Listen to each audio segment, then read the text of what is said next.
geologist of ours has been studying fossils as part of his research into prehistoric extinction events. He's been out there conducting excavations for a while now and has begun to suffer the effects of chiral contamination. No doubt the result of excessive exposure to chiralium during the dig. Until the site is properly decontaminated, his work can't proceed. Nor will his health improve. So we need you to bring him some chiralium scrubbing agents. The stratum the team was investigating dates from the end of the Cretaceous period, the time of the infamous mass extinction, which brought the reign of the dinosaurs to a close, leaving small mammals to inherit the Earth. It's the most recent of the Big Five, and one of the largest mass extinctions the world has ever seen. In any event, our team found something truly remarkable. Can you guess what it was? A fossil beach. If that is indeed what it is, then he has made a tremendous discovery. Therefore, Sam, it is essential that you deliver those chiralium scrubbing agents as soon as possible. One more thing, Sam. For this run, you'll be transporting an antimatter bomb. A Bridges paleontologist working on a dig says he needs it. Apparently, the fossils he wants to study are buried deep beneath tar, and the only way he can get to them is by blowing it wide open. Now, hopefully I don't need to tell you to be extra careful when handling high-yield explosives. But in case I do, make sure you keep that container in one piece, no matter what.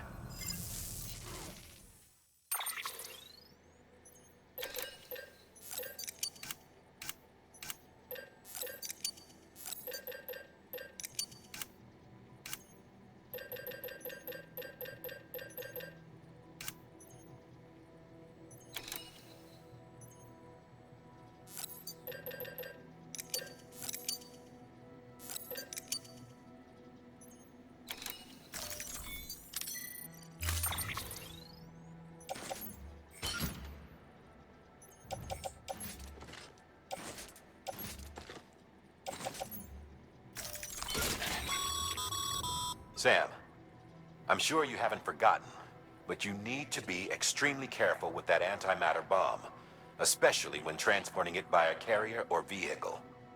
Any irregularities should trigger an alarm. Don't ignore it.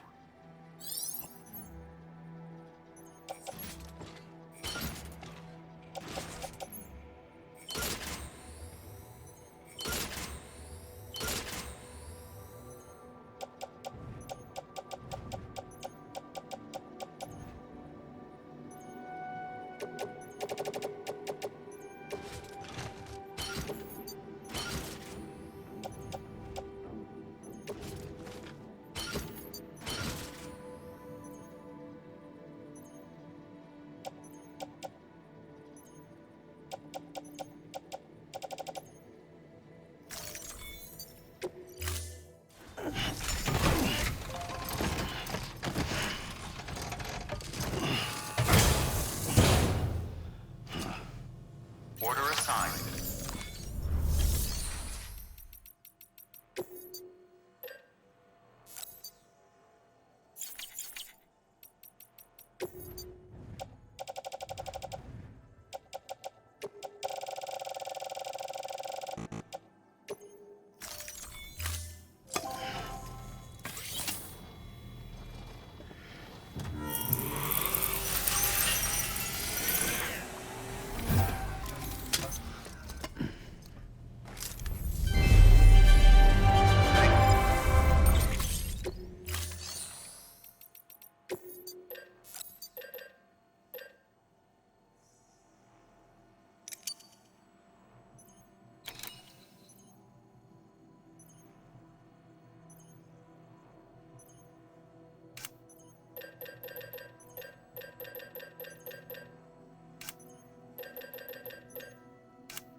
them bridges.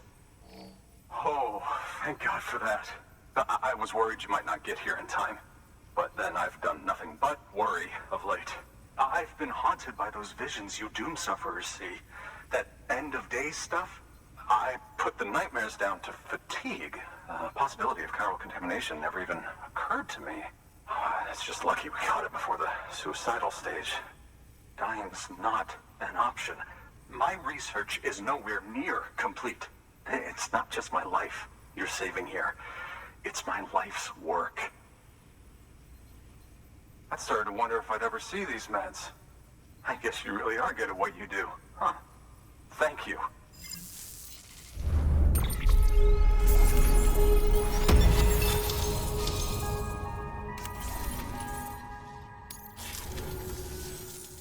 Oh, yes. Right then. If you'd do the honors.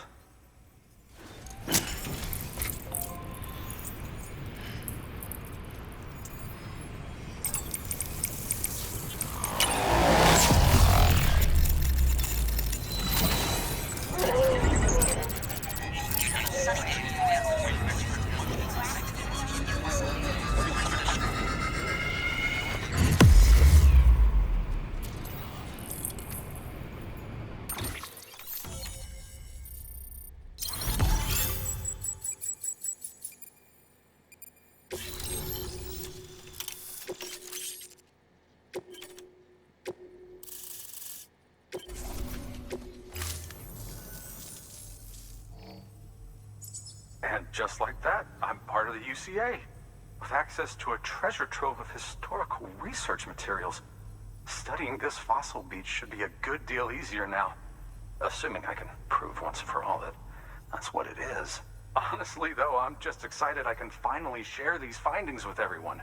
Can you believe I found chiral deposits in strata dating back 65.5 million years? Evidence of an ancient death stranding. Chiral matter has existed on Earth since long before the dawn of man. This stratum is proof of that. Look at this, Sam. Do you see that black fissure there? We believe this is the source of the Chiralian readings. In the distant past, earthquakes caused frictional melting along fault lines, producing layers of what is known as pseudotaculite. We call these layers fossil earthquakes. Extending the principle, our fissure here is what one might term a fossil beach. The presence of chiralium in this of all strata cannot be a mere coincidence. It strongly suggests that beaches must have appeared during the Cretaceous-Paleogene extinction event. And not just then. The chiral network has recovered data suggesting that similar fossil beaches were discovered in strata corresponding to other extinction events too. That would seem to indicate the Big Five and all other major extinctions were accompanied by the appearance of beaches. In expanding the chiral network, you've helped us glimpse a pattern in these scattered points of data. You've furthered our individual research projects and ensured that it is only a matter of time before we recover all we have lost and solve every mystery that remains. But this is only the beginning. See this through, Sam, and there's no telling what we might learn. Good work. New order available.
Much appreciated, friend. Thanks to you, we can finally move ahead with the dig. I swear, this place is bad enough without having to worry about getting asphyxiated.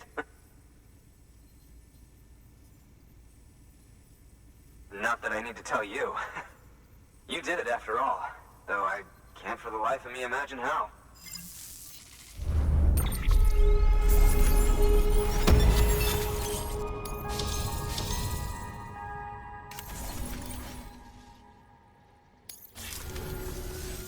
You can set up the chiral network while I work.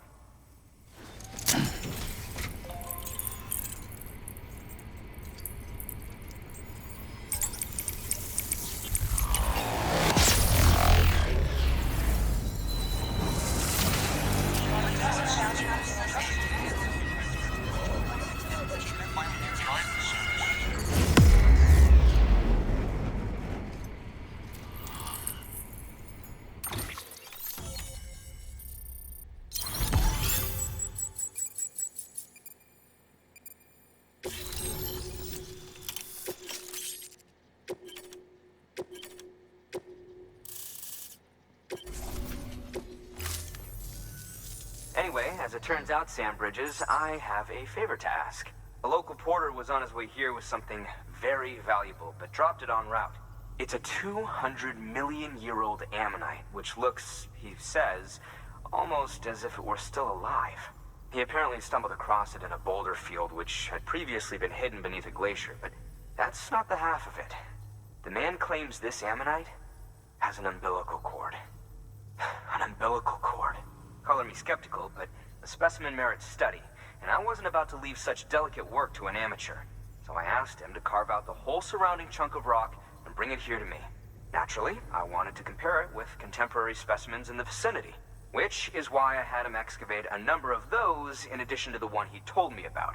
But what does the dumb fuck go and do? He loses the whole shipment. Didn't even have the good sense to mark which container had the ammonite with the umbilical cord. The cargo was supposedly lost in the area to the southwest, where toxic gases have a tendency to build up. Old Mr. Reliable claims his cargo scanner is broken, and there's no way he can recover the shipment.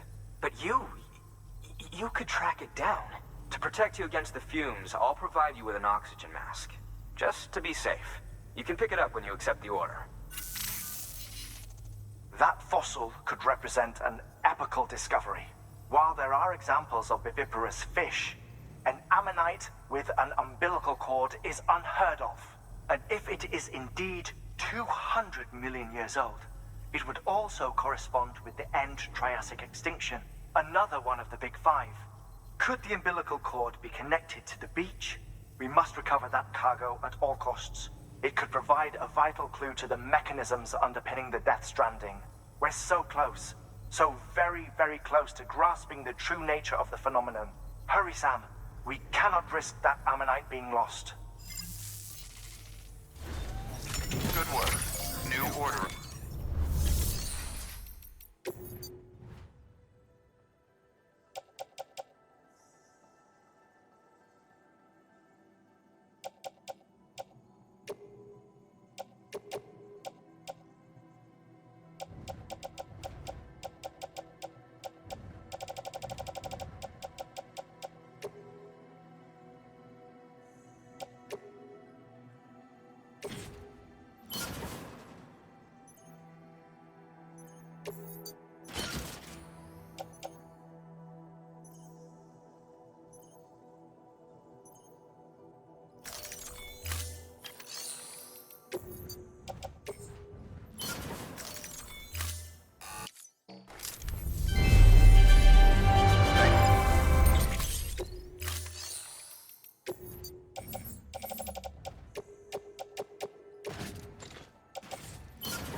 An oxygen mask, huh?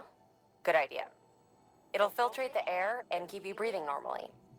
In addition to protecting you from toxic gases, it'll also help to reduce fatigue from strenuous activity, making it easier to keep your balance. If it didn't have a limited battery life, I'd tell you to keep it on the whole time. But it does, so don't.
Let me see. I have to see it. Oh my. It really is immaculately preserved. Uncannily, even.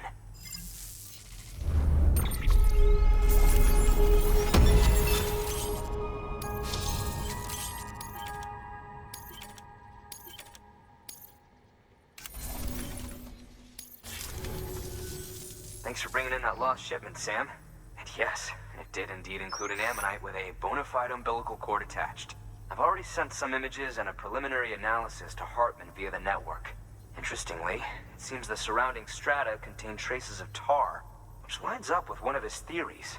Anyway, I know you only just brought this ammonite here, but I'd like you to deliver it to a colleague of mine, an Evo-Devo biologist. Lately, she's taken an interest in the tar, and I think she'd be eager to examine this particular specimen. It's quite remarkable, and that's to your credit. To clarify, she has been studying how the tar may have influenced the development of various organisms. Accordingly, I would ask that you also recover the tar collectors deployed near her shelter and deliver them along with the ammonite. It would be too dangerous for her to attempt to retrieve them herself, which is why we must impose upon you. By aiding her research, we may yet inch closer to unraveling the secrets of the Death Stranding. We've already made so much progress with the data recovered by the network. With your continued help, I know we can accomplish even more. Good work. New. Order available. Please access delivery.